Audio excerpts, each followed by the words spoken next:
Good morning students. आज जो है हम लोग करेंगे रेस्पिरेशन इन एनिमल्स। कल हम लोगों ने जो है डिफरेंसेस किए थे एरोबिक और एनारोबिक रेस्पिरेशन में और उनके डेफिनेशंस की थी। आज का हमारा टॉपिक है रेस्पिरेशन इन एनिमल्स। तो बेटा जो अलग अलग एनिमल्स होते हैं उनमें अलग अलग मोड्स होते हैं रेस्पिरेशन के। जैसे जो यूनिसेलुलर ऑर्गेनिजम्स होते हैं, unicellular organisms mean single celled organism, for example amoeba, इनमें जो रेस्पिरेशन होता है वो बाय सिंपल जो है डिफ्यूजन होता है। डिफ्यूजन क्या है? डिफ्यूजन मतलब है कि किसी भी चीज का जो है हायर कंसंट्रेशन से लोअर कंसंट्रेशन की तरफ मूव करना। वेयर एज जो मोस्ट ऑफ द एनिमल्स हैं उनमें जो है स्पेसिफिक ऑर्गन है रेस्पिरेशन के लिए। फॉर एग्जाम्पल अगर हम अर्थवॉर्म की बात करते हैं तो अर्थवॉर्म जो है किस ऑर्गन के थ्रू रिस्पायर करता है? अर्थवॉर्म जो है वो स्किन के थ्रू जो है एब्जॉर्ब करता है ऑक्सीजन जो है एयर से और कार्बन डाइऑक्साइड को रिमूव करता है। तो अगर हमें पूछा जाए कि रेस्पिरेटरी ऑर्गन जो है अर्थवॉर्म में क्या है तो वो है स्किन। अगर हम एक्वेटिक एनिमल्स की बात करते हैं, aquatic animals mean animals that lives in water, like fish हो गया, प्रॉन्स हैं, म्यूसल्स हैं, इनके अंदर क्या होता है? इनके अंदर जो है गिल्स है रेस्पिरेटरी ऑर्गन। वेयर एज अगर हम जो इंसेक्ट्स की बात करें, इंसेक्ट्स जैसे लाइक ग्रास होपर हो गया, कॉकरोच है लाइक ग्रास होपर,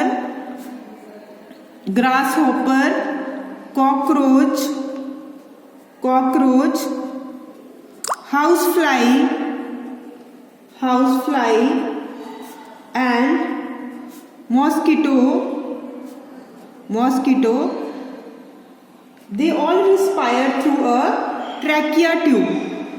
तो मीन्स इनके अंदर जो इंसेक्ट्स हैं इनमें जो है रेस्पिरेटरी ऑर्गन ट्रैकिया है, एक्वेटिक एनिमल में गिल है, अर्थवॉर्म में स्किन है और एमीबा में जो है बाय सिंपल जो है डिफ्यूजन मेथड है। वेयर एज अगर हम लोग जो है लैंड एनिमल्स की बात करें, land animals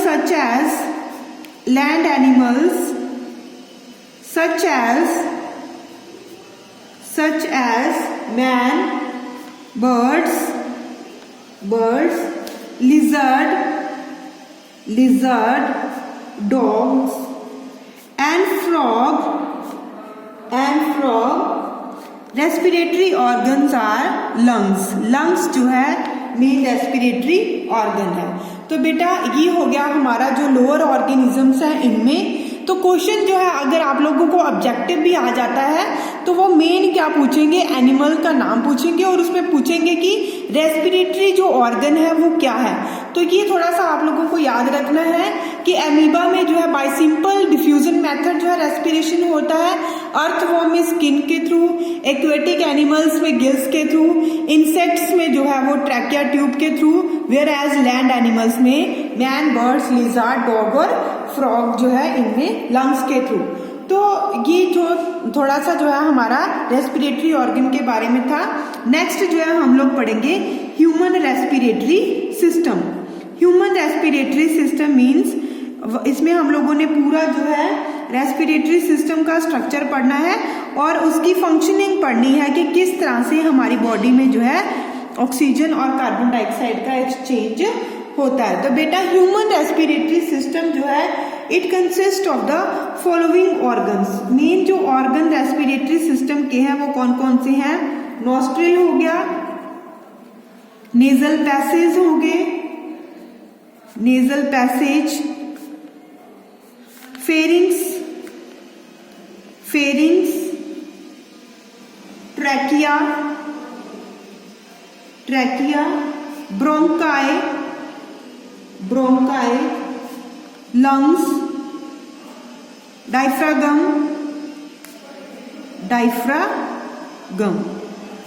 These all are the respiratory organs। ये सारे के सारे जो है रेस्पिरेटरी ऑर्गन है। और अगर हम जो है इसका स्ट्रक्चर देखें ह्यूमन रेस्पिरेटरी सिस्टम का, तो this is the human respiratory system. ये जो फर्स्ट पार्ट है बेटा ये है nostril, this is the nose, this is the mouth cavity and these openings are nasal passage or nasal cavity. Then it leads into the pharynx. Pharynx open into a long tube-like structure that is called trachea and windpipe. Trachea जो है further bifurcate into two tubes that is called bronchus, and each bronchus entered into left and right lungs. And in left and right lungs, bronchi terminate into a balloon-like structure. These rounder structures, they are called alveoli or air sacs, and mainly alveoli and air sac help in the exchange of gases, that is the exchange of oxygen and carbon dioxide. तो ये हमारे जो है ये following जो है respiratory organs है। Pick जो है मैं इसकी डायग्राम की आपको जो है भेज देती हूँ। अब हम लोग जो है एक एक करके जो है एक्सप्लेन करेंगे। फर्स्ट देखो बेटा, ये जो फर्स्ट पार्ट है this is the nostril.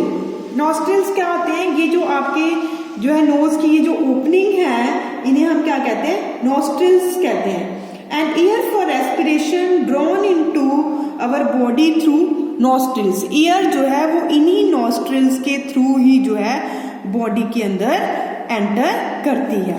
Next जो है second part is the nasal cavity. From the nostril the air then goes into the nasal cavity. Nasal air जो है नोस्ट्रिल से पास करने के बाद नेक्स्ट चैम्बर में आती है जिसे नेजल कैविटी कहते हैं बेटा। And nasal cavity is lined by fine hairs and mucus. In nasal cavity hair like structure are present, oily secretion is present which is called mucus, and the functioning of these are that they trap dust particles and microbes get trapped in mucus of nasal cavity। कि इनका main function क्या है? Nostrils के अंदर या nasal cavity के अंदर जो हेयर्स होते हैं या म्यूकस होते हैं वो क्या करते हैं बेटा? वो डस्ट पार्टिकल्स को ट्रैप करते हैं या माइक्रो ऑर्गेनिज्म को ट्रैप करते हैं, क्योंकि बाहर से जो एयर बॉडी के अंदर आ रही है वो एयर इतनी प्योर नहीं होती है, उसके अंदर कोई ना कोई माइक्रो ऑर्गेनिज्म या डस्ट पार्टिकल प्रेजेंट होता है, तो हेयर और म्यूकस जो है उसे जो है एब्जॉर्ब कर लेते हैं। तो ये था फर्स्ट पार्ट। ये सेकंड हो गया नेजल कैविटी। नेजल कैविटी के बाद ये जो थर्ड है बेटा दिस इज द फेरिंग्स। तो after nasal cavity air passes to the pharynx, ये फेरिंग्स में चली जाएगी। Then the pharynx lead to the trachea. फिर उसके बाद बेटा जो फेरिंग्स है वो किस में जाकर जो है ज्वाइन हो जाती है? ट्रैकिया में, जिसे विंड पाइप भी कहते हैं। और ये जो फेरिंग्स है बेटा ये जो ट्रैकिया में लीड करती है, यहाँ पर जो है एक लिड लाइक स्ट्रक्चर भी प्रेजेंट होता है जिसे जो क्या कहते हैं हम लोग? लेरिंग्स कहते हैं। ट्रैकिया जो है जो है ये कोलैप्स नहीं करती, ये सिकुड़ती नहीं है अगर इसके अंदर एयर भी नहीं हो, क्योंकि इसमें देखो ये C shaped cartilaginous rings present होती हैं जो इसको जो है कोलैप्स नहीं होने देती हैं। फिर उसके बाद जो ट्रैकियल ट्यूब है it run down the neck and divide into two bronchus. इसके बाद बेटा ये जो ट्रैकिया ट्यूब है ये डिवाइड होके दो ब्रोंकस में डिवाइड हो जाती है और लंग्स के अंदर एंटर कर जाती है। Each bronchus divide in the lungs and man find many bronchioles. फिर ये ब्रोंकस है ये फर्दर देखो ये डिवाइड करके जो है ये छोटे छोटे जो है नेक्स्ट ये जो छोटी छोटी ट्यूब लाइक स्ट्रक्चर है ये बना रही हैं जिसे ब्रोंकियोल कहते हैं। मतलब ट्रैकिया डिवाइड करके ब्रोंकस और ब्रोंकस जो है फर्दर डिवाइड करके क्या बनाएंगे? ब्रोंकियोल बनाएंगे। और जो ब्रोंकियल ट्यूब्स हैं ये टर्मिनेट किस पे होती हैं? Into a balloon like structure. इस तरह से देखो ये आ रही है हमारी मेन ट्रैकिया। ट्रैकिया जो है ये फर्दर जो है डिवाइड करेगी किसमें? ये होगी ट्रैकिया। ट्रैकिया जो है ये डिवाइड करेगी ब्रोंकस में। ब्रोंकस जो है ये फर्दर डिवाइड करेंगे और छोटी छोटी जो है ट्यूब्स में, जिन्हें क्या कहते हैं हम लोग? जिन्हें हम कहेंगे दीज आर द ब्रोंकियोल्स, और bronchioles terminate into a balloon like structure. ये जो ब्रोंकियोल्स है ये फर्दर इनके टर्मिनल पोजीशन पे बैलून लाइक स्ट्रक्चर प्रेजेंट होंगे विच आर कॉल्ड एल्वुलाई, जिन्हें हम क्या कहेंगे, एल्वुलाई कहेंगे।